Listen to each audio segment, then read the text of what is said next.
Alors d'abord, je voudrais remercier de m'avoir invité comme grand témoin.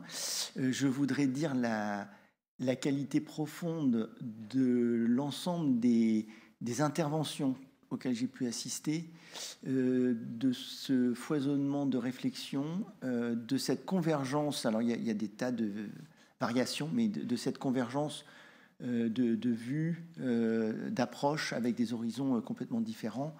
Et c'est très impressionnant, voilà, tous les cerveaux qui ont pris la parole pendant ces 2 jours. De tout ça, qu'est-ce que je peux dire? Je peux dire que j'ai été très impressionné, mais ça ne veut pas dire grand-chose. Par contre, qu'est-ce que je peux peut-être apporter? C'est 3 pistes de réflexion que nous allons commenter, Laurent et moi, parce que il me semble qu'il vous manque ou que vous auriez un grand bénéfice à travailler une taxonomie, une métataxonomie de la crise catastrophe. Je vais vous proposer quelques pistes et puis Laurent va rebondir dessus. Et un travail de lexique, parce que beaucoup d'acronymes, beaucoup de termes, et non pas un lexique, alors peut-être un lexique normé, mais c'est très compliqué à faire un lexique normé, mais peut-être au moins un lexique partagé, c'est-à-dire que pour chaque terme qui se retrouve dans plusieurs domaines de compétences, on puisse mettre en colonne les différentes acceptations du terme. Et donc, non pas de s'obliger à parler la langue de l'autre, mais au moins de savoir traduire dans la langue de l'autre. Et donc, je pense que ça, c'est un travail qui est un travail de société savante qui peut être tout à fait pertinent. Et puis, une fois qu'il est fait en français, peut-être qu'on peut le faire en d'autres langues et ça peut être très utile. C'est un lieu de convergence et de partage des concepts. Le même mot peut avoir plusieurs concepts et on dit dans quelle spécialité il a tel ou tel concept. Et je pense que ça peut être très intéressant. Alors, dans cet esprit-là, je vous propose, j'ai choisi 3 thèmes, donc je vais vous donner le premier. Laurent va rebondir dessus et essayer d'ouvrir aussi notre esprit. Et puis j'aborderai les 2 autres. On a, je crois, une demi-heure, non, pas vraiment 20 minutes maintenant, c'est ça? Donc on va essayer de traiter en 5 minutes chacun, et puis comme ça, il y aura la possibilité de réagir. Donc très rapidement. Donc je vais vous donner des mots, mais moi j'ai entendu, ou vous m'avez fait réfléchir, à fonctionnement idéal, normal, critique, crise, catastrophe. Et c'est pas toujours bien déterminé tout ça. Et puis vous avez parlé, et ça me semble connexe, de limites, d'asymptotes que l'on franchit par bascule, par rupture psychique ou physique. Et vous avez parlé beaucoup de rupture, mais pas de bascule. Et l'asymptote, ça peut aussi se franchir par bascule. Et ça, c'est quelque chose qui était sous-jacent sur certaines représentations graphiques. Donc, Laurent, qu'est-ce que ça te génère comme commentaire? Moi, le sentiment que ça m'inspire, il y a 2 choses. Je pense que ce que je vais dire va provoquer des discussions où on aura provoqué ou va rejoindre des thèmes déjà discutés.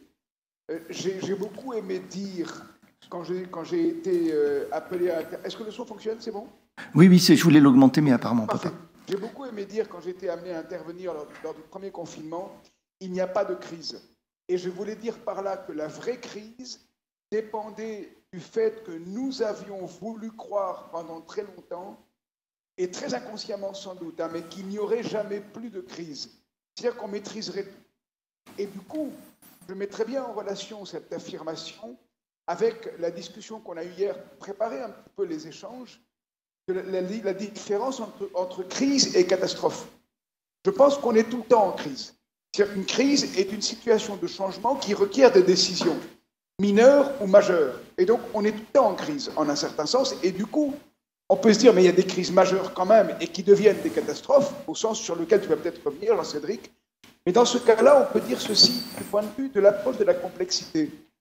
Il est très utile de s'intéresser à des choses toutes petites, mineures, apparemment banales. Pourquoi?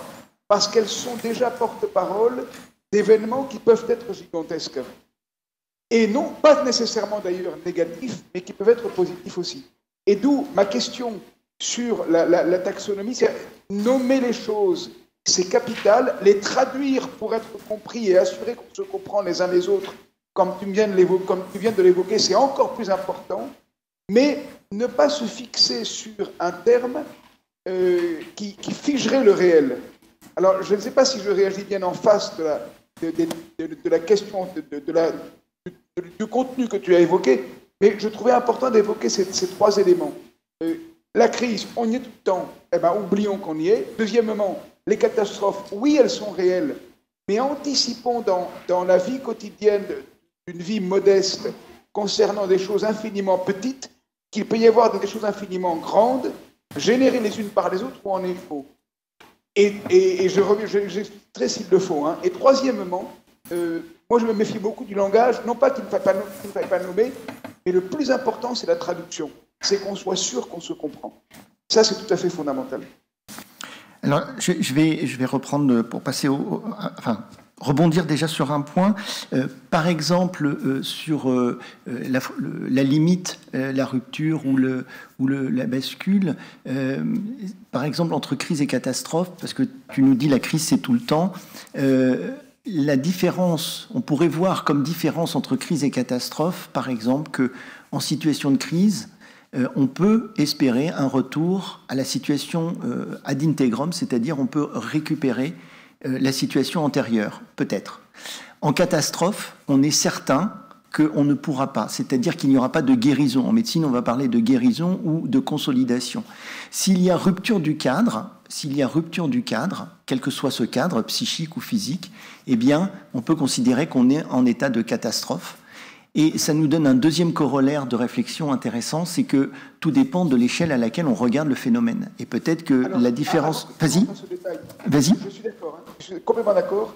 Mais avant que tu rentres, juste un point, c'est qu'on est toujours en catastrophe au sens où la vie humaine, elle est fondamentalement irréversible. On ne retourne jamais au passé que par un exercice de mémoire qui est une interprétation de ce qui s'est passé. Mais on ne retrouve jamais la phase d'avant. Et justement, quand je disais la crise, c'est d'avoir pensé qu'il n'y aurait plus de crise, c'est qu'on a rêvé à un monde réversible. Mais le monde n'est jamais réversible. Le monde humain, en tout cas. Et donc, c'est important. Et alors, la bonne nouvelle, c'est que cette irréversibilité qui peut faire peur, parce qu'elle conduit éventuellement à de gros problèmes et ultimement à notre finitude, donc à la mort, c'est aussi qu'elle est inséparable de l'incertitude. Et l'incertitude qui est l'inconnaissable total, l'inimaginable à l'avance, il n'est pas que pire. Je voudrais faire remarquer que si il est inimaginable, on n'est pas fondé à supposer qu'il n'est que mauvais. Et de ce point de vue-là, l'incertitude, elle peut fondamentalement être une chance. Ça veut dire que l'irréversibilité, d'accord qu'on peut l'utiliser dans la gradation entre crise et catastrophe, mais le problème, c'est qu'on reste naïf, je crois, le monde entier, à moi-même. Si on rêve à un retour à ce qu'on pourrait appeler la normale, le mot normal, hein, on a tort. Ce qui est anormal, c'est d'avoir cru qu'il y aurait un monde sous contrôle, un monde normal, complètement sous contrôle pour toujours. Ça, c'est anormal. Alors je te coupe pour qu'on puisse avancer et faire les trois, et ça fait une très belle transition, parce que le deuxième point que je voulais partager avec vous, ou que vous m'avez suggéré finalement par l'ensemble de vos interventions, c'est l'apparition du subjectif, de l'objectif, du vrai, du réel, que vous avez distingué, mais pas toujours avec les mêmes, encore une fois, les mêmes concepts, avec comme notion associée de récit, de quête de sens et de tragédie. Et je pense que là encore, il y a des éléments de réflexion et que tu as envie de rebondir là-dessus. Ah oui, moi je suis passionné, je regrette beaucoup de ne pas avoir pu participer aux discussions. Je trouve très intéressant de rappeler l'étymologie du réel, et que le philosophe Mène de Biran a beaucoup utilisé. Le réel, c'est ce qui résiste à notre effort d'interaction, de modification. Et Mène de Biran dit, ça résiste, donc c'est réel. Et je crois qu'il est intéressant qu'on creuse cette résistance du monde à notre volonté infinie. Et le deuxième point, c'est que nous avons cru que notre... Alors nous, quand je dis nous, c'est un peu emphatique, on a très peu de temps, je n'ai pas le temps d'expliquer le détail, mais c'est le monde entier. Hein. On a cru qu'on mettrait la nature sous contrôle et qu'on lui fait refaire absolument tout ce qu'on veut. Et ça, c'est pas possible. Malheureusement, la Covid montre, on chassait le naturel, il revient au galop. La nature résiste. Et donc, il faut qu'on réapprenne une modestie nécessaire, mais la modestie nécessaire ne veut pas dire une humilité excessive, pas du tout. Rappelons-nous, un point que j'ai tenté de présenter hier, c'est que nous savons beaucoup plus de choses. Nous savons faire beaucoup plus de choses que ce que nous croyons. Donc nous devrions avoir beaucoup plus confiance que ce que nous faisons d'habitude dans ce que nous faisons. Et en même temps, il nous faut être beaucoup plus modeste, beaucoup plus humble. Mais l'humilité devant l'incertitude, elle peut s'exprimer comme un effort permanent d'interprétation du réel. Et je n'en dis pas plus, mais là, ça rejoint la question de désir de sens. Notre devoir, mais aussi notre pouvoir, n'est pas de faire tout ce qu'on veut.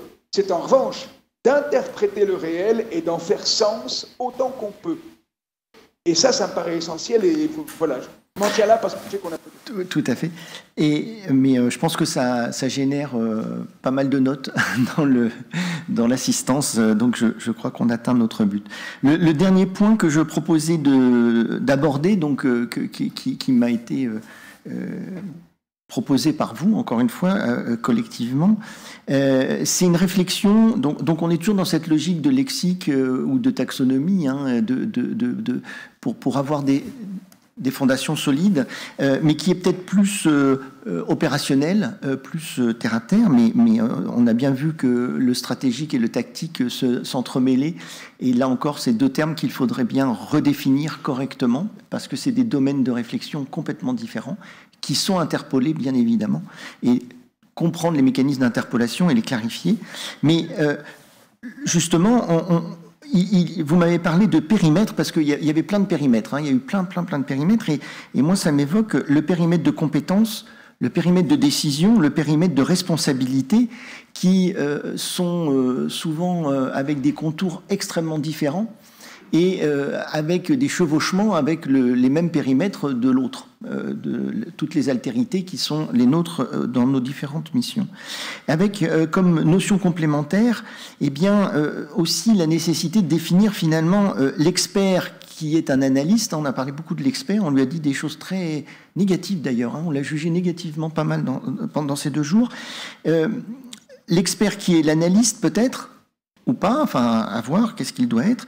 Le conseiller qui serait un intégrateur, parce qu'il me semble, et vous avez suggéré cela, qu'il manque un intermédiaire entre l'expert et le décideur, et on pourrait avoir un conseiller qui serait un intégrateur des différentes expertises, parce qu'il n'y a pas un expert, il y a une multitude d'expertises, d'analyses, et peut-être que l'intégrateur, il va proposer des scénarios où il va faire émerger des scénarios. On a vu des méthodologies qui étaient intéressantes là-dessus.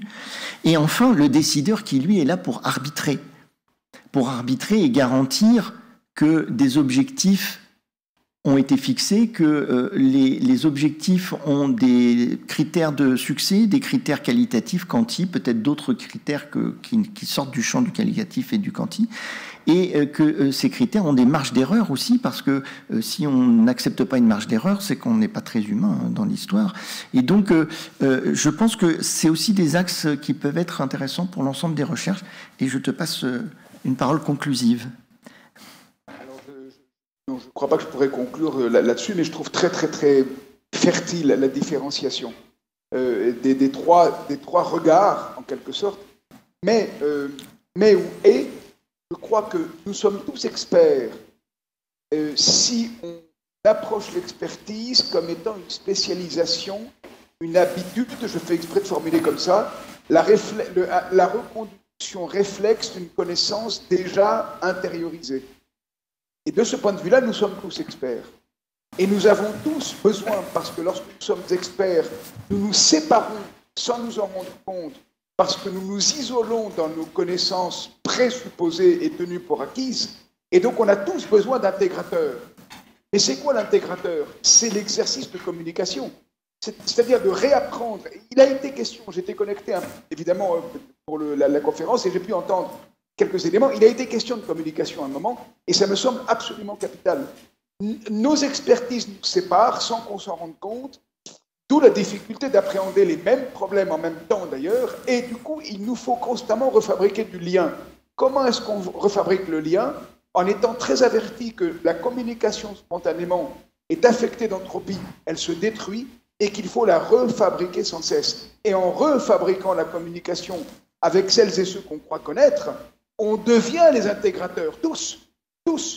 Mais du coup, lorsqu'on devient des intégrateurs, je ne parle pas de structure organisationnelle, hein, mais indirectement, derrière mon propos, il y a l'idée de donner de l'empowerment, que tout le monde puisse contribuer. Alors, comment, c'est une autre question. Mais on devient les intégrateurs quand on comprend qu'il faut sans cesse refabriquer la communication et du coup une problématisation commune du réel. Et du coup, à partir de là, on est décideur. C'est-à-dire quand on problématise ensemble, je dirais volontiers avec Karl Marx, un problème bien posé, la solution tombe seule, pure. Marx a eu tort sur plein de points, mais pas nécessairement sur tous les points. Et donc ça mérite d'être réfléchi. Tout le monde est expert, l'intégration dépend de nous quand on comprend que la communication n'est jamais facile et qu'on croit qu'on se connaît, qu'on se comprend et que ce n'est pas vrai. Et ta notion de traduction là-dessus tout à l'heure, Jean-Cédric, elle est capitale. Et troisièmement, quand on communique bien et qu'on se comprend enfin, qu'on pose le bon problème ensemble, alors la solution tombe. Elle est un frimur, à mon avis. Voilà ce que m'inspire la différenciation des trois notions. Alors, je crois qu'on va avoir 5 minutes de questions possibles. C'est ça, hein, s'il y en a. Moi, ce qui m'intéresse par rapport à tout ça, c'est que vous m'avez démontré qu'il y avait une multitude de façons de concevoir les métiers du risque, de les aborder, de les vivre, de les structurer, de les modéliser, de construire les outils qui permettent de faire vivre ces métiers du risque. Mais j'ai vu beaucoup de points communs, et le point commun le plus extraordinaire que j'ai vu, c'est qu'on était tout le temps dans une logique syndinique. Et vraiment, j'ai la conviction à l'issue de ces 2 jours que le métamodèle qui unifie l'ensemble de tous les métiers qui ont été présentés, de toutes les approches qui ont été présentées et de toutes les analyses qui ont été présentées, c'est la puissance analytique des syndiniques, parce que l'hyperespace, par exemple, qui a été présenté en introduction, permettait de relire toutes les présentations, tous les outils, et à chaque fois on y reconnaissait alors chacun avait exploré, on va dire, une dimension particulière ou 2 dimensions, mais si on faisait l'intégration de tout ce qui a été présenté pendant ces 2 jours, on reverrait une reconstruction de l'hyperespace de Georges-Yves Kervern, qui a été, je crois, un petit peu présent en permanence en filigrane, et donc et qui est, je dirais, un fondateur, hein, de l'IMDR. Hein. On peut pas, le fondateur, le réel, il est là, mais le fondateur de l'idée, c'est lui, hein, du concept.